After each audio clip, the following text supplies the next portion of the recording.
mapigilan ng sariling mapaibig sa iyo. Hi guys, magandang araw sa inyo lahat.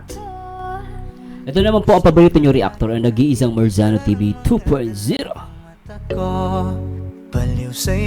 At ngayong araw guys, pag-uusapan natin itong issue kay Joy Diwata. Last time alam naman natin na nagsalita yung kanyang ate na si Rhea Mix Vlog. Kung napapanood nyo po at kung hindi nyo pa siya kilala guys, hanapin nyo kanyang YouTube channel, Rhea Mix Vlog. At kung saan po ay nag-live siya at may binabanggit siya doon na isang YouTuber na lumalabas po ay kilala nila. At it turns out itong taon na to ay may kinakausap tong taong to, at yung kinausap na tao na yon ay kinuwento ang paninira daw kay Joy Diwata. At itong taon na to ay sinumbong sa atin niya, kay Ma'am Rhea Mix Vlog. So bago ituloy guys, gusto ko muna i-shoutout at i-shoutout muna natin ang mga viewers natin at subscribers mula Luzon, Visayas at Mindanao, at syempre sa buong Mega Metro Manila. Laging nag-aabang. Syempre shoutout din po sa lahat ng mga kababayan natin na mga kapwa OFW natin. Yung mga OFW natin naka-subscribe po dito at nagmamahal sa Kalingap. Shoutout po sa inyo. Syempre shoutout po natin ang buong team Kalingap sa pangunayan ni Kuya Bal Santos Matubang, Ate Edna, at syempre ang congratulations again kay Kalingap Rob for having a new baby. Shout kay Kalingap Rob, at syempre sa lahat ng mga viewers natin, shoutout po. Syempre huwag niyo kalimutan na mag-like, comment, and subscribe. Anyway guys, di ko na papatagalin. So ito kanina po habang nagbabrowse ako, nakita ko yung yung upload ni Sangkay. So hindi natin pwedeng i-react yun kasi we need to one day mag-intay. So pero ito po yung nakuha ko dun sa live niya. So good thing, ako nagpapasalamat din ako kay Sangkay kasi meron siyang sabi niya, according to him, nahawak na daw niya yung ebidensya na ebidensya na paninira kay Joy Diwata. So ngayon siya lang po may hawak noon. So ako naman gusto ko pong i-react yun kasi gusto kong magbigay ng opinion. At remember po guys, magbibigay po ko ng opinion dito, based lang po yun sa sarili ko. Hindi ko po pinipilit yon. At the same time, hindi ko sinasabing absolute truth tong sinasabi ko. Nasa inyo pa rin po ang pagpapasya kung paniniwalaan nyo. Kung hindi, ako po, this is only opinion. Hindi ko po ito ini-insist. Anyway, ito, hawak na nga daw ni Sangkay itong ebidensya. Shout kay Sangkay. At yun, hawak niya at lumalabas po na yung ebidensya na yun, kasi although meron daw nagsasabi na na-misinterpret lang daw ni Joy Diwata yung usapan na yon.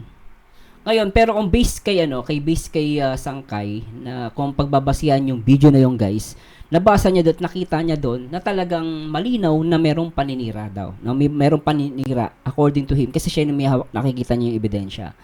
Ayun, lumalabas po ang isa sa mga, dalawa yun nabanggit niya. Ang isa sa mga paninira doon, na sinasabi is si Joy Diwata daw ay pa-victim. Ibig sabihin, pa-victim, ibig sabihin yung parang siya yung kumbaga siya ang may kasalanan pero it turns out nagpapa-victim siya, parang ganon, Yun yung intindi ko sa pa-victim At the same time, uma-attitude daw si Joy Diwata. So, yun yung sinasabi niya na uma-attitude daw si Joy Diwata. So, yun yung dalawang paninira, according kay Sangkay, na binabanggit dun sa message, dun sa screenshot. So, it turns out, na totoong may paninira. Kasi, ba't masasabing paninira? Kasi, actually, hindi naman mag-react yung ate niya kung hindi totoo yun. Kasi, ibig sabihin, hindi naman pa-victim talaga si Joy. At the same time, hindi naman siya uma-attitude. Kasi lahat naman ng tao may attitude, di ba? At it turns out, guys, itong involved dun sa screenshot na yon, malinaw na nasa inner circle daw. Nasa inner circle. Pero ang tanong ko, sino yon? Pero hindi pa rin tayo pwedeng magbigay ng pangalan, guys. Remember, tandaan nyo guys, sa mga viewers natin, tandaan nyo guys, ako po ay isang reactor.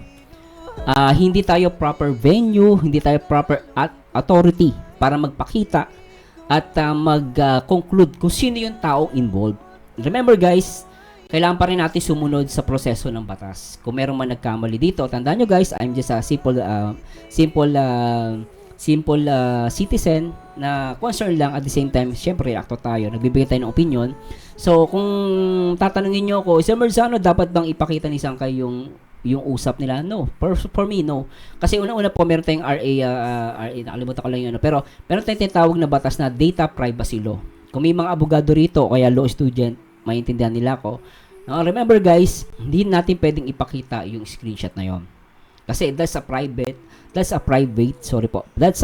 messages na sila lang, hindi mo basta-basta i-share yun.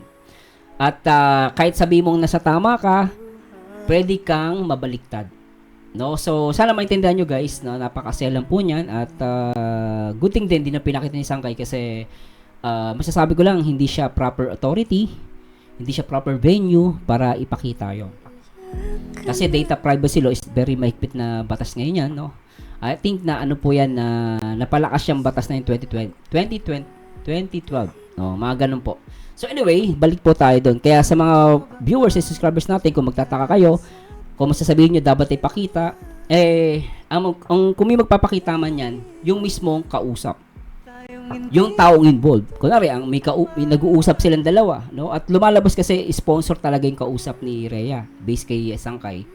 So, kung gusto niyo makita yung usapan na yon, dapat yung usapan na yun magpakita yung mga taong involved. Kasi sila involved nun eh. May right siyang ipakita kasi siya yun eh. Pero kung tayo po, as third party, I think, hindi po kasi ako lawyer no?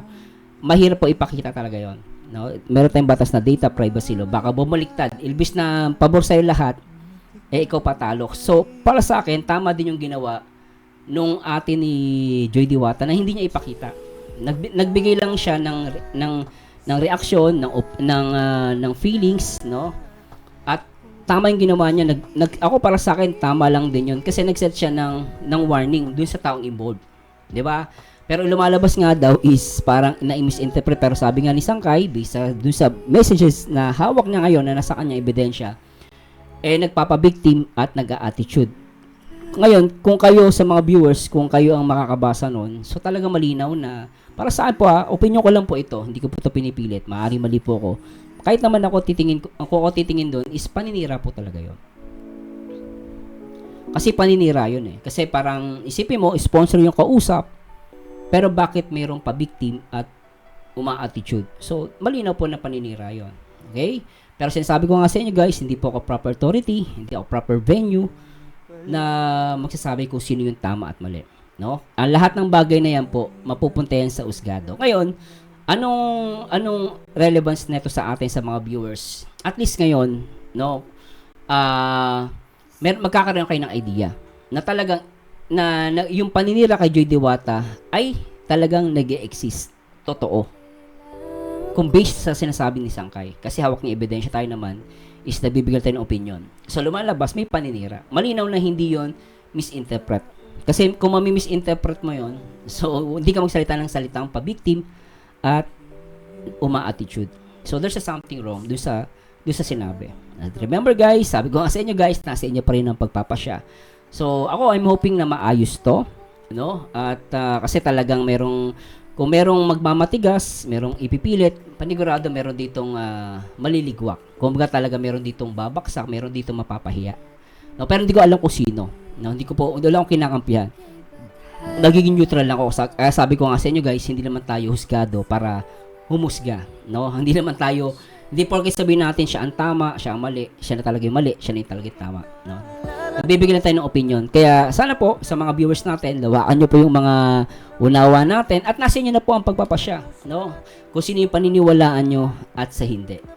Pero sa akin lang, I'm hoping na maayos talaga to guys. No? At yun lang. At nakakalungkot lang din kasi talagang umabot pa sa point na sinisiraan si Joy Diwata. No? Di ba? Ako, masakit sa akin yun kasi I'm very supportive kay Joy Diwata. At syempre sa buong team Kalingap, kahit kanina naman guys, sa Daan Joy kay Papa Dan, I'm still support Papa Dan. I'm still support Joy Diwata. Huwag kayong masasaktan sa akin guys, no? Kasi magkakaiba tayo. Pero sa akin kasi, talagang nandun yung room ng pagpapatawad. And ay kudos kay Ma'am Rhea sa atin ni Joy Diwata na naging matapang siya. At nag-speak out siya, at the same time, naging matalino siya. Yun ang pinakagusto ko sa kanya. Di ba? Naging matalino siya sa paraan na yon. At tandaan nyo guys, walang lihim na hindi mabubunyag. Lahat naman mabubunyag. Tandaan nyo yan guys. At sana po kung may mali po ako nasabi, i-correct nyo po ako. Nagbigay lang po ako ng opinion. At yun lang po masasabi ko. At sabi ko nga sa inyo guys, inulit ko, huwag kayong mag-ask sa akin na dapat ipakita ebidensya. Hindi po ako ang proper authority para gumawa nun. Sa atin lang, nagbigay tayo ng opinion. Yun lang po. Maraming salamat sa Diyos. Sana'y nakatulong po ako sa maliit na paraan. And shoutout sa mga solid supporters ni Joy at syempre ng buong team Kalingap. At syempre shout ulit kay Kuya Bal, Kalingap Rob at Ate Edna. Thanks so much guys, and please comment down below. Bye-bye.